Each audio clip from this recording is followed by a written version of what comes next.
সবচেয়ে বরকতময় বিয়ে ওই বিয়ে যেই বিয়েতে খরচ কম। শুনতেছেন? হ্যাঁ, আমলের নিয়তে শুনেন। ফাতিমা রাদিয়াল্লাহু তাআলা আনহার সাথে সাইয়েদনা আলীর বিয়ে হলো। ফাতিমাকে যে বিষ্ণু বললেন, আলী আমার কাছে এসে তোমার কথা বলেছে, তুমি কি রাজি? ফাতিমা কোনো কথা বলে না। আবার জিজ্ঞেস করা হলো, কথা বলে না। ফাসাকাতাত, চুপচাপ। তিনবার বিশ্বনবী জিজ্ঞেস করলেন, তিনবারই চুপচাপ। আসুকুতু নিসফুর রিদা, মেয়েদের চুপ থাকা সম্মতির অর্ধেক। জোরে কোন ঠিক কিনা? কি লজ্জাবতী নারী, কিছু বলেই না। তার মানে বাবা যেটা ডিসাইড করবে ওইটাই। ফাতেমার সাথে সাইয়েদনা আলীর বিয়ে হয়ে গেল।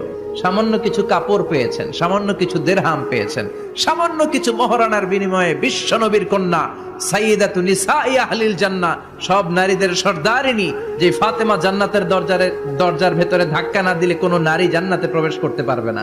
সামান্য কিছু মহরানার বিনিময়ে বিয়ে হয়ে গিয়েছে। সুবহানাল্লাহ।